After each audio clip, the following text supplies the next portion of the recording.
Yeah. In here. Well, it's funny how the video looks always so different than like with the pictures. Wow, these are comfortable. I know. Hey, Trent. Hey, Trevor, how you doing? I'm doing well. How you doing? Doing fantastic. New location, huh? New location. So are we allowed to say where we're at? We can say we're downtown Orlando. I mean, Perfect. Start there. I don't know. We're not giving any addresses yet, but allegedly, stay tuned. September 10th, things are gonna get real official. Okay. With a launch party of the office is what I'm kind of hearing. So anybody in town, maybe on a launch party, other people are going to be invited?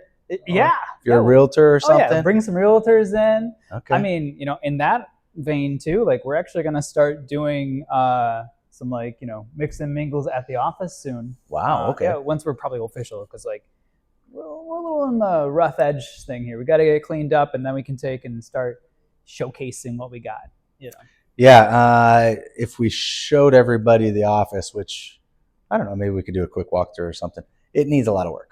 It does. It needs a lot of personalization. It does, and I will say I like the industrial look, but it's very industrial. Right It's now. very industrial. I kind of equate it to like whenever you move into like a new home, it doesn't feel like home yet. My wife and I, we did this in September when we moved into our new house, and we're like, hey, this doesn't feel like home. It's a house, but we started personalizing it, and it's a much better experience. I feel like everyone needs to do that, whether it's where you're working or where you're living. No, absolutely. In fact, to the point where when we're listing a home, we depersonalize. Yes. Because you don't want to picture somebody else living in that home. You want to, as the new buyers, you want to picture yourself. Yeah. And, as the listing agent, you want the new buyers to come in and be like, okay, this is where I would put this. This is where, and what happens is if you have personal things, pictures, etc., they're constantly looking at, this is their home. Right. Yeah.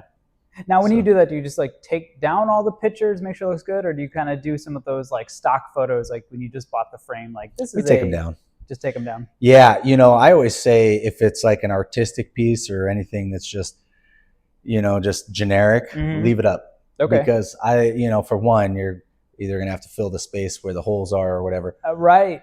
But a lot of people, they like that. They're like, okay, I can picture, a painting on this wall or something. But as soon as they start going towards this is their home, and you said it yourself, it's just a house, but somebody made it their home. Yeah. So you don't want to picture that as somebody else's home. You just want to say this is their house that they're selling. Yeah, exactly. So, yeah, when you start to see it as home, you start to create the experience that's when people can really come home and they want to own at that point. Because home is where the heart is. It is. It is. That's what they always say, but it's true. It's true. It's like we have these emotional ties to certain things. And as soon as you make it emotional, the house becomes a home. Yeah. Yeah, it's where you can go back to and all that. And yeah, it's interesting you brought that up because that's always usually part of my listing presentation is like walking around the house and being like, okay, let's depersonalize here. Let's declutter over here. I know this is all your stuff and you like seeing it, but most people, they want to see the countertops. Right. Yeah. Some nice green countertops. Your paperweights, your tiger skin rugs. They gotta go. Yeah. Yeah. Absolutely. So we had a closing together. Was it yesterday or the day before? Was it Monday? Yeah. It closed on a Monday. Yeah. So it was over in the Tampa area. Yep. And I go like this. Jessica made the closing. I don't know. Oh, she made her. She drove over there. I think part of it is to hang out with our TC. TC, she is super cool. It was kind of a split deal because they were originally looking over in the Orlando area. And then they didn't decide, but it was a relocation thing. And the company decided that he was going to work and take over a new division in the Tampa area. So we either were going to get weaseled out of the deal or we find somebody to help finish the deal over there. Yeah. So we would prefer that. Because we're finishers. Yeah. I don't like handing people off. No. You spend so much time building a rapport. I remember one time I had a client that I had picked up when I was at one loan officer place. Like I was at like one company, and I had built the rapport. I had done every pre-approval, answered every question. It was like a year-long process. The problem was they were buying out in California. When I inevitably moved companies to try and find a better fit, that company wasn't licensed in California.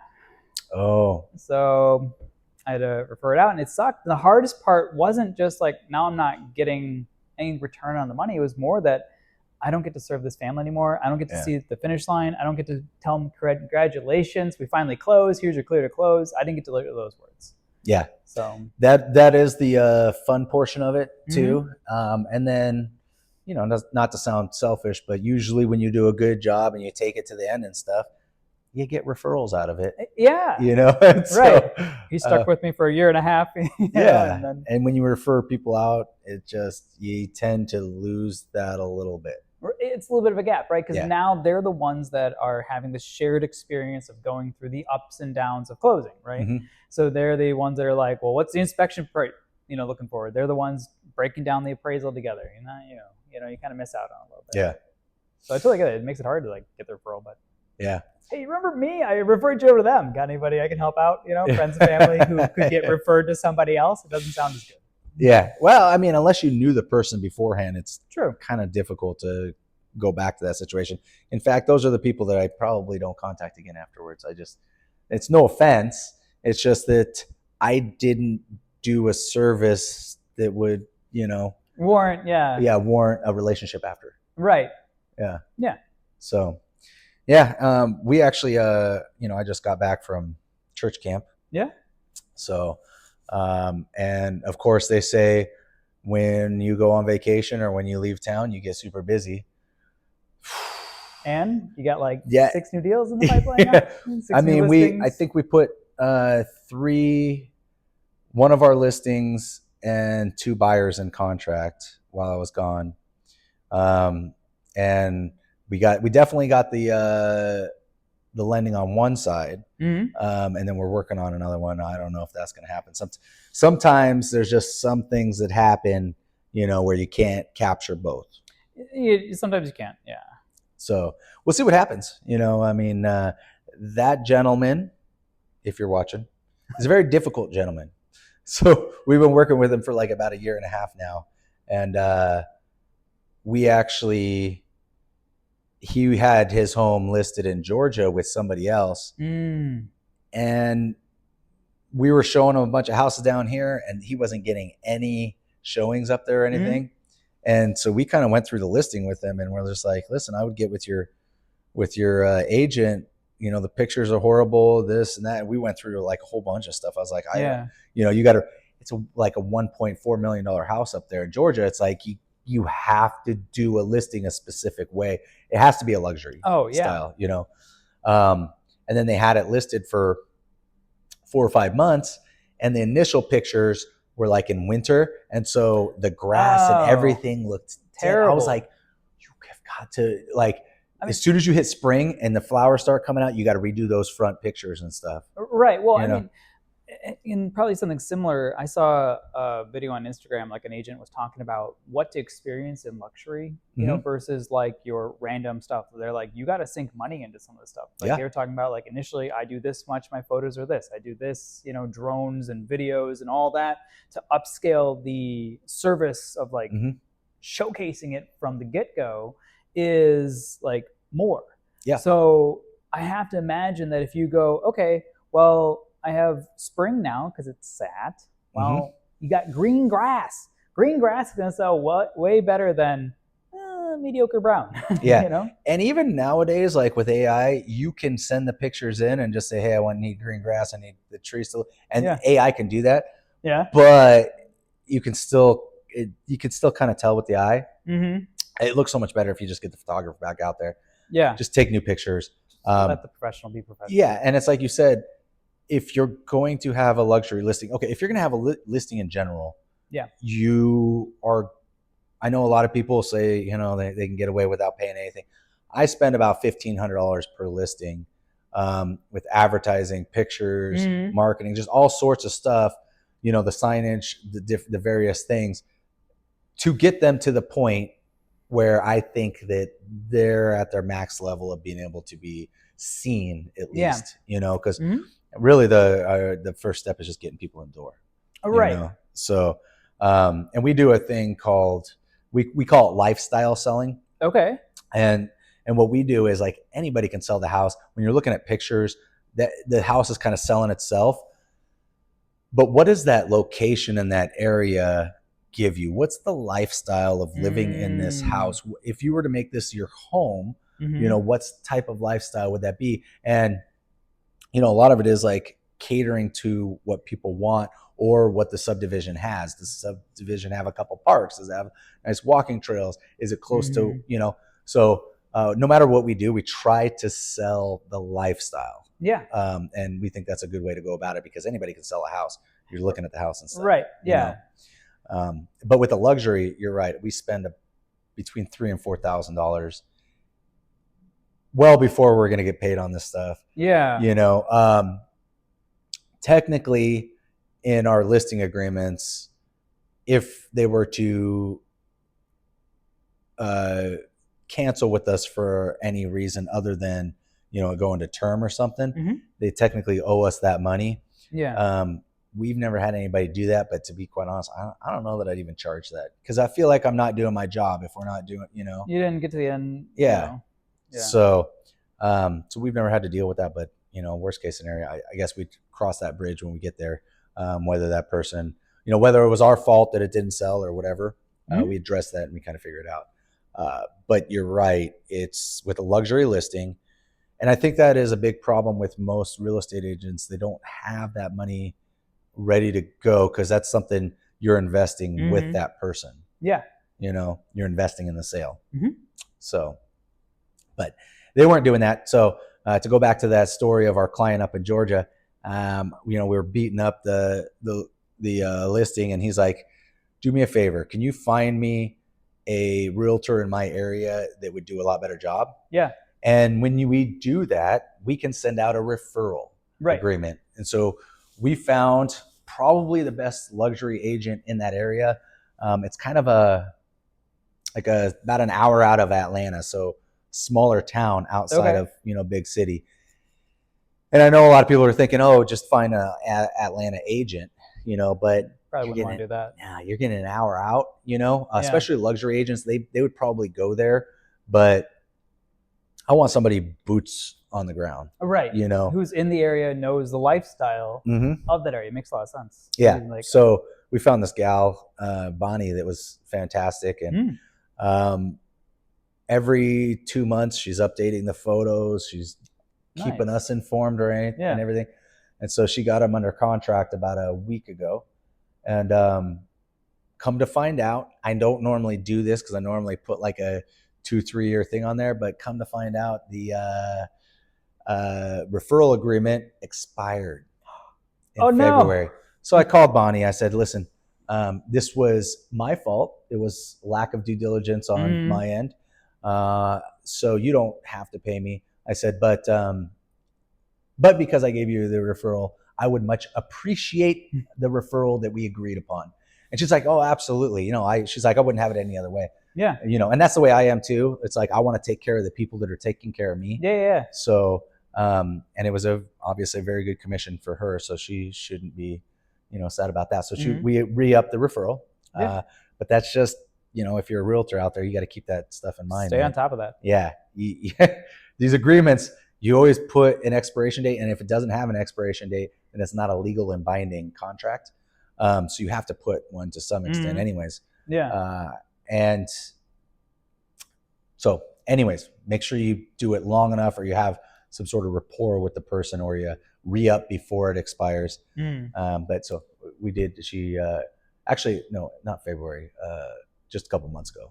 So, but yeah, so she signed that, and we're all good with that. So we getting the referral agreement for that. Nice. We just got under contract for the house, and I'm trying to pick up the lending, but this one's a tough one. Yeah, sometimes in the bracket that we're in, because I've been talking to him as well, it's difficult to do, figure it out, because certain times other people do this particular thing a little bit better. They offer better incentives because they just want to capture it and they're not worried about as much of a value add on things that they would get with us. Where generally speaking, I would say that your value is what you bring to the table. Smooth and flawless closings, can be more important. I mean, I was talking to somebody and about value when it comes to like charging certain things, and it's like, well, because they were freaking out like, my client's getting bombarded by these online loan officers who are just saying, hey, I'll do it for like 1%. I'll do it for less. And then I told her, I'm like, well, have you talked to your client about like the fact that yes, you charge more, but do you think that somebody who's doing it for 1% is going to care as much? It's a valid point. Do you think that they're worried about getting things in on time? I was explaining too, and I'm like, obviously it's the same thing with like real estate, right? Like, I don't know, I'm talking about a lot of Instagram real estate that I've seen, but I saw one this morning that somebody was trying to break down like where some of their money goes when they get commission. They're like, yeah, you might see I'm getting this, but I owe this much in taxes on it. Just like you, we got to pay taxes on commission. And, and then like, this much went to advertising, this much went to my broker, and they had this portion. So it's like, when you convey value, that one person who's doing it for 1%, they're not capturing the whole 1%, in a way. Yeah.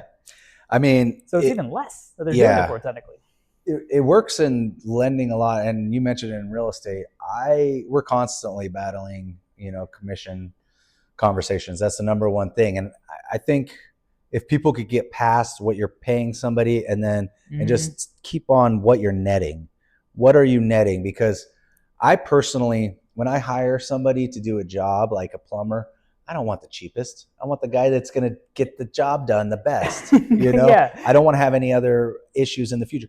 Even to the point when you go to my refrigerator, when you open the doors, I don't have the off-brand ketchup. I got Heinz. Ooh, he's got Heinz up in there. I'm willing to pay more for the name brand. Yeah. But then why aren't you willing to pay more in the most expensive purchase in history or in your history, And so it just, it kind of baffles me, like when people do go the cheap route, because you do get what you pay for. And with realtors, like somebody's like, well, so-and-so, they said they were going to do it for 3 but then they said they'd do it for 2.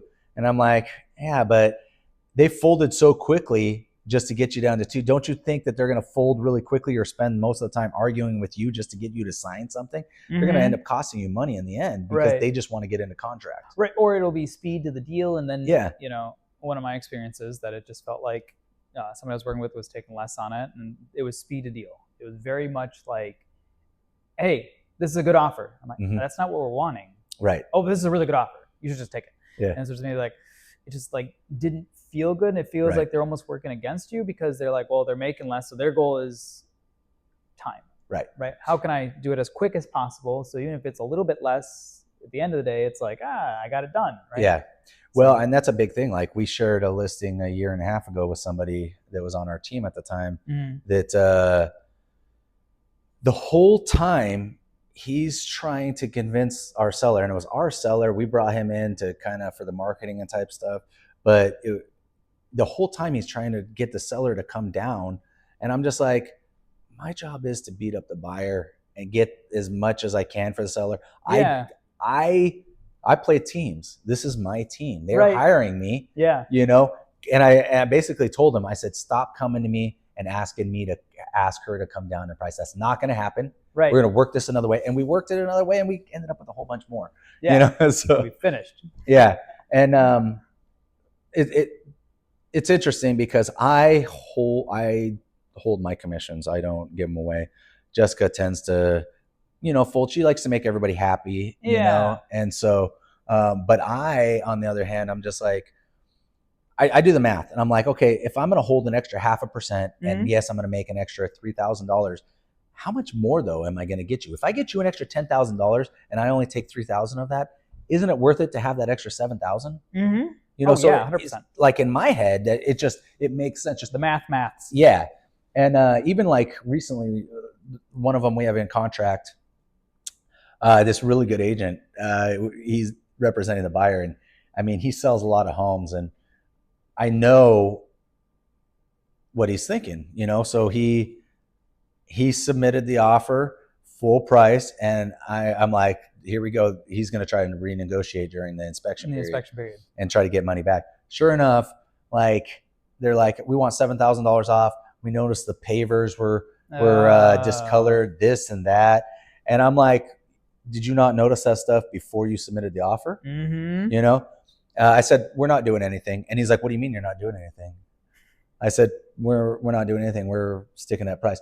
Well, the appraiser had already come out and everything. I'm just like, look, this buyer, either they're going to have to come to terms with, they paid a lot of money, and on a fantastic home. Yeah. And then they're just going to have to pay that inspection and pay the appraisal and then move on. Or you come in with what you offered. Right. I can understand in an inspection coming back and being like, well, there was a crack in the foundation. We didn't know about it beforehand.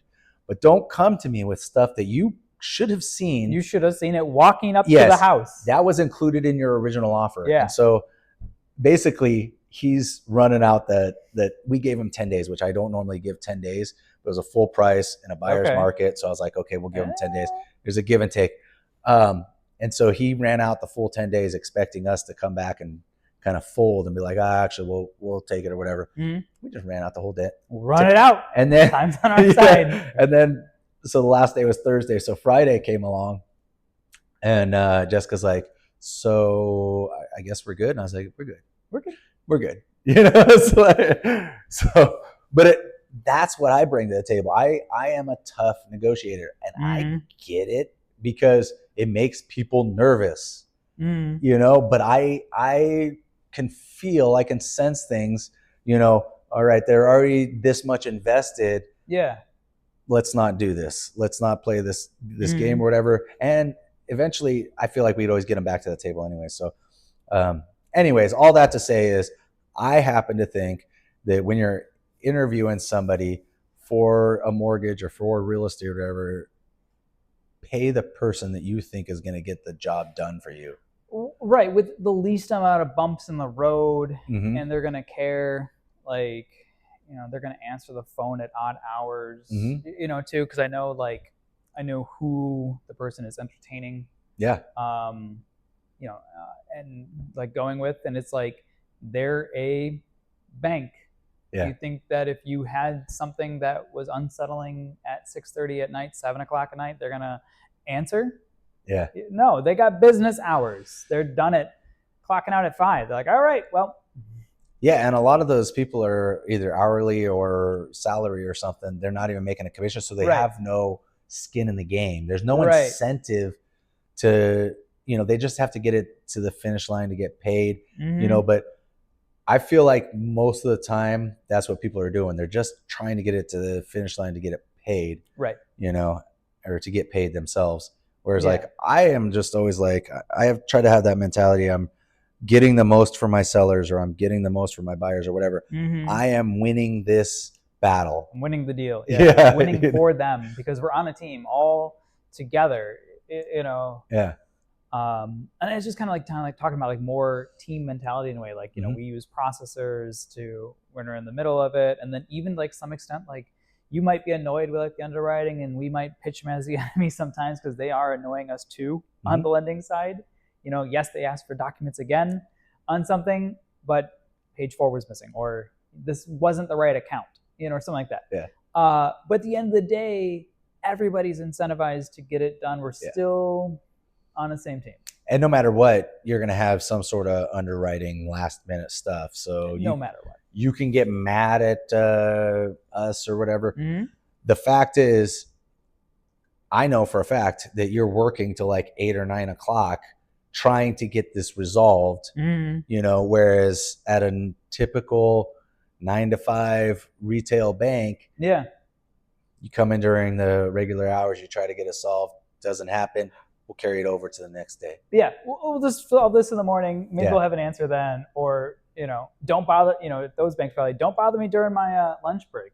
Often I'm like, do you mind if I eat real quick? I'm trying to cram a meal in while I'm taking some calls. Well, I call them cubicle lenders because I feel like they're just in a cubicle somewhere. I mean, not that we aren't or something, but they have no. Here. But we are in the area we're selling too, typically. Yeah. So, not exactly a cubicle, huh? Not exactly. A little nicer. A little bit nicer. A little bit. This is actually really beautiful. I know, you can right? see all the hills back there. Yeah. Or the lack thereof. Because we had mentioned that in our picture our video that we normally have, that there's no hills. Hills or mountains in Florida. Yeah. Flat. I saw the funniest shirt because we have a town called Mount Dora. Yeah. And somebody posted, or not posted, but the shirt said I climbed Mount Dora, and it said 84 meters, 86 or whatever. Yeah. That was good. I should ask when I see next. Where is the highest point? I want to climb Mount Dora. Yeah, that's kind of funny. There's a place. I graduated Boise State University over in Boise, obviously, and there's a hill right outside of town called Camelback Mountain. Yeah, and it's just a hill, and you climb it. Yeah, but you climb it, and you're higher than any other point except for the buildings, and they call Boise the city of trees, and you're like, why do they call it the city? And until you get to on top of Camelback Mountain, that's when you understand. All you see is trees except for the buildings popping up. Okay. And you're like, wow, okay. This makes sense. Yeah.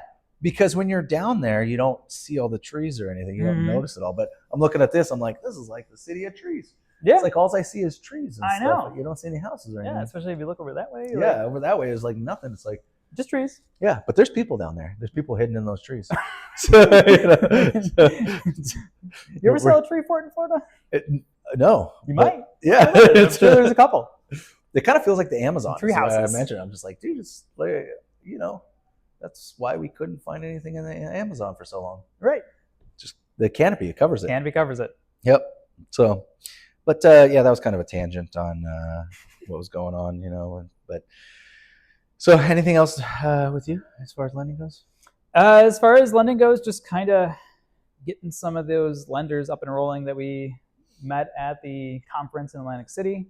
So, because they got some interesting products to kind of work through, so just kind of working on that. Other than that, it's just getting into the summer season. You done with the conferences for the year, as you know it? I'm done for the conferences for the quarter. We're in quarter 3 now, but I am staying home. I'm gonna be grinding the next 3 months solid, and then October's already booked out. So, okay, yeah, wow. A lot of conferences coming up in October. You heading back to UWM? No. Well, that might be November. I heard. Oh, really? Okay. Yeah. We might be doing an Empire trip up to there because we like to go as a big team. It's almost 300 of us or so. So we go up and get a big group training. It's great. Get a little bit of our own content along with learning, from the biggest wholesalers. Depending when you go, I got a big trip in Idaho planned, November, a couple weeks. So maybe not. I don't know. Yeah, it hasn't been officially announced yet, so I'm sure they'll do it soon. They'll probably do it on a town hall, or they'll do it in Rome. Updated that way. I wasn't at a conference, but being gone a week up in Tennessee this last week, I'm so done traveling. Yeah. Yes. Well, I think you picked the right week though, because you did it in mixed with the holiday week. So my problem that I had was I went to Atlantic City for the mortgage conference, and then I came back, and then it was still kind of sluggish getting up and running during a week that ends with a long weekend, a little bit of disengagement. People are focused on I got a 3-day weekend, so it's just hard to get started there. Then I'm all right, well, great, get to this weekend. Now I get to get up and running for the week. It feels still getting things done, but it's still, its energy is a little different. I will say I must have arrived at the right time, because I arrived Saturday night, and arriving, I was a little bit nervous because I was like, okay, we're arriving Saturday night. It's probably going to be busy. But then I was like, oh, wait, it's a holiday weekend. There was hardly anybody traveling Saturday night. So we just cruised right in, nice. And I bet you Sunday night might have been busy. Probably. But also come back Saturday night, I got church on Sunday. But other than that, I got a few things on Sunday, but I kind of just got to catch up. Mm-hmm. It was actually pretty nice considering that the whole time I was there, I couldn't even it was so hard for me to answer my phone and do anything. I was trying to do stuff on my my iPad really. Yeah. I couldn't really I just didn't have the time. So yeah. They're high school kids. So it was a, youth church camp, and I'm the cool leader. So so I get to all the kids, they want to be with me, and so they play a lot of games, had a lot of fun. So cool. We'll see what happens. I think I told you our youth pastor's on sabbatical right now, so but he might not be coming back. He really enjoyed the sabbatical. He's just a little burnt out, and I think especially working in a church, if you get burnt out, you can't have that that burnout come across. Yeah. Yeah. So he's taking some time. That's why he's on sabbatical, figuring out what he wants to do. Either way, he'll have some sort of influence in life in that direction. Mm-hmm. But I mean, Jared was a youth pastor for a while too. Yeah. So he got burnt out. Yeah. Now he sells real estate and does mortgages. Yep. Sells real estate and does mortgages. So, and I'm on the opposite end. I do real estate and mortgages, and I'm just serving, I don't want to get burnt out. I don't ever want to take a job. I don't think I ever want to take a job at my church, because I feel like there's church politics. I don't want to be involved in church politics. Mm-hmm. I just want to serve, enjoy enjoy the kids, enjoy my church, and that's it.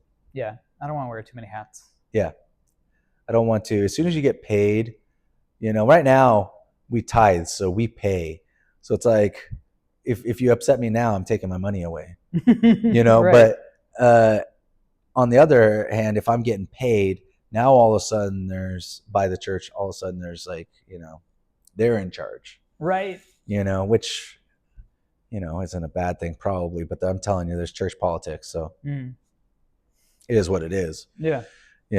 So, but other than that, that was, I think, the last big thing. I dropped my mom off at the airport today to head back to Idaho for the next couple months. I dropped her. She flies Delta every single time. So I dropped her off at Terminal B. Yeah. Because that's where Delta gets. She's like, I'm not on Delta. I'm on Southwest. And so I'm there. I'm like, oh, okay. I was like, well, I'm pretty sure Southwest is, the weird one that goes out of Terminal C, because A and B are connected. Yeah. And I was like, can you look it up? And she's like, well, my phone's in my bag. And I'm like, can you get your bag? So she gets her phone out of her bag in the back, because we were at Terminal B trying to figure out where the heck, if she's at Terminal A, I could just leave her there, because they meet up right in the middle. Over. You just cross over. Cross over in the middle. Yeah. But Terminal C is a separate thing. Yeah. It's way off. So I'm like, we got to check, because if you're A, I'm just going to leave you here and you can just go walk to the other side. Mm-hmm. If you're C, then I got to drive you. Well, we looked it up and it was like C26 or whatever. So I was like, oh, okay. Oh, off the other one. Yep. So we go to Terminal C. I drop her off, and then I get a call about, a minute or two later. I'm like a couple miles away on my way here. Yeah. And she's just crying. Oh, the guy said it got switched to Terminal B. And I'm like, what? Terminal A? I'm what?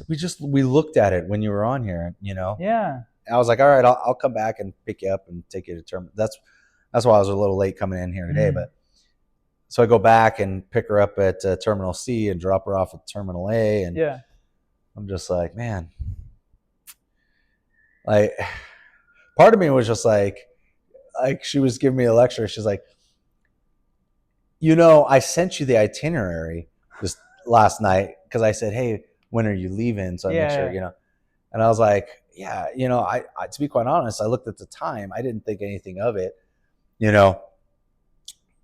location and whatnot. But I was like, but as the person flying out, I would make sure the driver knew where you were where I'm being dropped off at. Right. Yeah. So I drop her off. She's fine. We got plenty of time or whatever. Yeah. But then I look at the itinerary. Doesn't say an airline. Doesn't say. All it says is the time. Oh my god. And then the location going from Orlando to wherever. Yeah. And so I'm like, okay. So this isn't my bad this time. I didn't even have I followed the instructions I had. Yeah. Instructions said, ask you. That's exactly it. So it was a little bit exciting this morning, but yeah, I feel like that whenever everybody has their airport and stuff, but Orlando tends to be a little bit busier. We have Disney here, we got Universal, we got, a lot of times people fly in here to go to the coast, so drop off here before going to Miami or something. Yeah. Yep. Yeah. This is like a major hub. So anyways, that was the excitement for today. And just a little, so you guys know about the Orlando airport. If you're, one of the normal airlines, you're going to go A and B. Some of the weird ones do C, but even then, you got to make sure you're at the right terminal or the right, gate or whatever. So that was a little excitement. Yeah. But you got a little excitement or anything to mention before we get out of here? No, not on this one. Okay. No excitement for Trent, but I appreciate you guys tuning in. Appreciate you. Thanks, Trent. Absolutely. Thank you. All right. See you guys later. See you next time.